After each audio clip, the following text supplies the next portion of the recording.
वृत्त के केंद्र से परिधि तक मिलाने वाली रेखा क्या बोलते हैं? त्रिज्या। क्या बोलते हैं? त्रिज्या। वृत्त के केंद्र से परिधि को परिधि तक टच करने वाली रेखा क्या बोलते हैं? व्यास। क्या बोलते हैं? व्यास। वृत्त के परिधि से परिधि को टच करने वाली रेखा केंद्र से क्या बोलते इसको?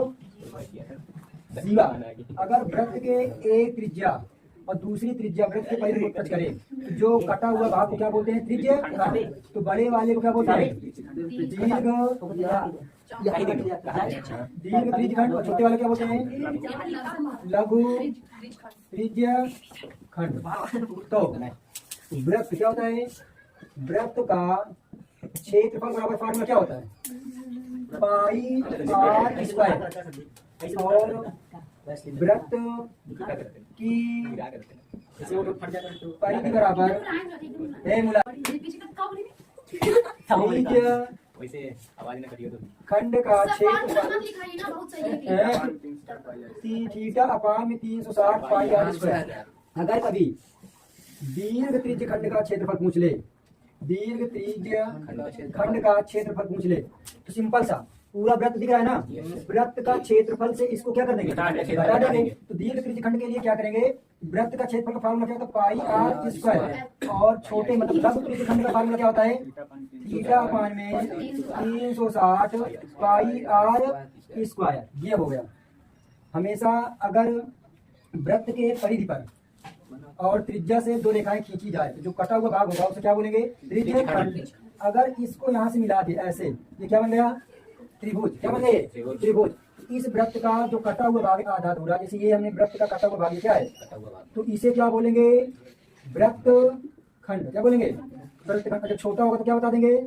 लघु। और जो बड़ा वाला पार्ट होगा, ये पूरा पार्ट क्या, ये पूरा पार्ट है नहीं है, तो इसे भी क्या बोलेंगे? वृत्त खंड बोलेंगे। लेकिन कैसा है? बड़ा है, क्या बता देंगे? दीर्घ वृत्त खंड। अब हम लोग इसमें आते हैं क्वेश्चन। ठीक है, चलो किताब दिखाओ। देखो क्वेश्चन नंबर 1, 6 सेंटीमीटर त्रिज्या वाले एक वृत्त के त्रिज्यखंड का क्षेत्रफल ज्ञात कीजिए जिसका कोण 60 अंश है। तो सबसे पहले 6 सेंटीमीटर कितना, देखिए यहाँ से यहाँ तक क्या करेंगे? ये त्रिज्या हो गया। क्या हो गया? 6 सेंटीमीटर त्रिज्या वाले एक त्रिज्यखंड। त्रिज्यखंड ऐसे होगा, ये भी कितना होगा? 6 सेंटीमीटर। और ये कोण कितना दिया है? 60 अंश। ए लड़की, तो त्रिज्या 6 सेंटीमीटर और त्रिज्यखंड के कोण कितना दिया है? त्रिज्यखंड का कोण थीटा बराबर त्रिज्यखंड का क्षेत्रफल। वीडियो बन रही इसीलिए कुछ नहीं बोल रहा हूँ। त्रिज्यखंड का क्षेत्रफल का फार्मूला क्या होता है संदीप? थीटा पाई में 360 पाई आर स्क्वायर। तो चलिए थीटा का मान कितना है? 60/360। पाई का मान 22/7 होता है। आर का मान दिया 6 का स्क्वायर। 6 का स्क्वायर तो देखो 60 गुणे 300/360 22/7 6 गुणे 6 0 0 6 छंग 6 का नाम कितना? देखिए 22 छंगम 6 दूना का 12 6 दूना का 12 1 13/7। अगर कभी भी क्षेत्रफल आए तो उसका मात्रक हमेशा क्या होगा? सेंटीमीटर स्क्वायर में होगा, क्योंकि सेंटीमीटर है क्यों स्क्वायर। क्षेत्रफल में केवल दो भुजाएं गुणा होता है। ये आंसर हो गया, खत्म हो गया। मिनट की सुई की लंबाई 14 सेंटीमीटर है। इस सुई द्वारा 5 मिनट में जो 1 मिनट की सुई है, तो मिनट वाली सुई सबसे लंबी होती नहीं होती? मिनट की सुई कितनी है? कितनी होती है? 14 सेंटीमीटर होती है। तो मान लेते हैं यहाँ पास 12 होगा, यहाँ पास क्या होगा? 1, यहाँ पास कितना होगा? 3, तो यहाँ पास कितना होगा? 2। तो हमें 5 मिनट, कितने मिनट में? 5। तो 5 मिनट यहाँ पास आएगा। तो हमें ये पता नहीं, लेकिन जो घड़ी की सुई दिया है, घड़ी की सुई की लंबाई, घड़ी की सुई की लंबाई, लंबाई का मतलब यहाँ से यहाँ तक क्या हो जाएगा? त्रिज्या क्या होगा? लंबाई का मतलब त्रिज्या। त्रिज्या आर बराबर कितना दे दिया? 14 सेंटीमीटर। अब हमें क्या निकालना? थीटा।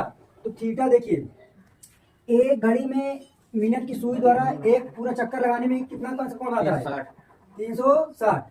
तो मिनट की सुई द्वारा एक चक्कर लगाने में बना कोण कितने होगा 360।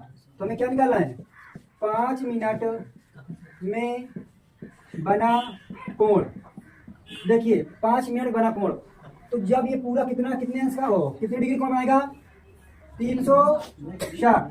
जब 360 हो ये भाग कितने होंगे, ये भाग कितने होंगे 12 भागों में कितने होंगे 12, तो 12 क्या ही 36। थीटा बराबर कितना आ गया 30 डिग्री। अब हमें क्या निकालना है इसके द्वारा रचित, है ना, क्या पूछा हमारे पास रचित क्षेत्रफल। 5 मिनट में रचित क्षेत्रफल, 5 मिनट में रचित क्षेत्रफल, क्षेत्रफल अर्थात क्या निकालेंगे त्रिज्यखंड का क्षेत्रफल।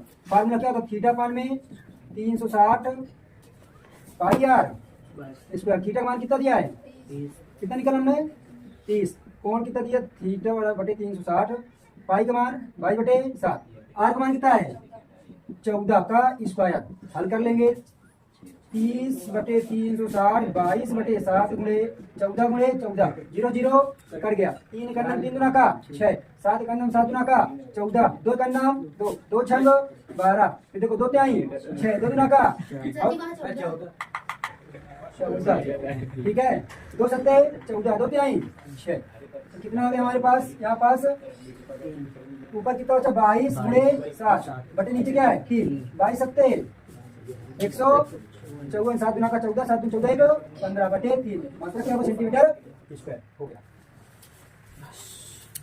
एक वृत्त के चतुर्थांश का क्षेत्रफल ज्ञात कीजिए जिसका परिधि का परिधि 22 पाई है। क्या है देखिए वृत्त है, वृत्त का चतुर्थांश का मतलब क्या होता है एक वृत्त को 4 बराबर भागों में बांटना। तो हमें क्या निकालना है एक वृत्त के चतुर्थांश का क्षेत्रफल ना, ये चतुर्थांश 4 भागों में बांटा 1 2 3 4, ये टोटल कोण कितने 90 अंश 90 अंश 90 अंश और 90 अंश। तो थीटा बराबर कितना दे दिया थीटा बराबर 90 डिग्री। अब हमें त्रिज्या पता नहीं है ना, तो वृत्त की परिधि है, तो वृत्त की परिधि से हम लोग परिमाप आर निकाल लेंगे। तो वृत्त की परिधि बराबर फार्मूला कितना होता है 2 पाई आर। तो वृत्त की परिधि का टोटल वैल्यू कितना दिया है 22 बराबर 2 पाई का मान कितना होता है 22/7, आर का मान निकालना है। तो इधर ये बटे में किसमें आएगा गुणे में, तो 22 गुणे 7 जो गुणे में वो किसमें आएगा बटे में, जो गुणे में किसमें आएगा बटे में बराबर आर। 22 से 22 कट गया, इसको सीधा कर ले आर बराबर कितना हो जाएगा 7/2, आर बराबर इतना आ गया। अब चतुर्थांश का मतलब एक प्रकार का त्रिज्यखंड दिख रहा है ये वाला पॉइंट, ये देखो चतुर्थांश ये क्या दिख रहा है त्रिज्यखंड। तो त्रिज्यखंड का क्षेत्रफल का फार्मूला क्या होता है त्रिज्यखंड का क्षेत्रफल बराबर क्या होता है थीटा पान में 360 पाई आर स्क्वायर। तो चतुर्थांश का प्रत्येक कोण 1 2 3 4 90 90 अंश का होगा। तो एक चतुर्थांश का हम निकालेंगे मतलब एक त्रिज्यखंड, अर्थात यहाँ क्या लिख देंगे चतुर्थांश। और किसका क्या निकाल रहे हैं एक चतुर्थांश का, है ना। एक त्रिज्यखंड या चतुर्थांश का क्षेत्रफल निकालेंगे। तो थीटा का मान कितना दिया है 90/360, पाई का मान कितना होता है 22/7, आर का मान 7/2 का होल स्क्वायर। तो 90/360 गुणे 22/7 स्क्वायर है, तो 2 बार क्या करेंगे गुणा करेंगे, 7 7 क्या जाएगा 0 0 9 का 9 चौक 4। अब कुछ और कटेगा 22 को 7 में गुणा करेंगे, क्या करेंगे 22 को 7 में गुणा, लेकिन काट सकते हैं देखो 2 का 2 के रहा 22 और कुछ बचा तो 11 सत्ते 77 और 4 ये बचा और 2 ये 4 गुना का 8। और चतुर्थांश के क्षेत्रफल का फॉर्मूला क्या होता है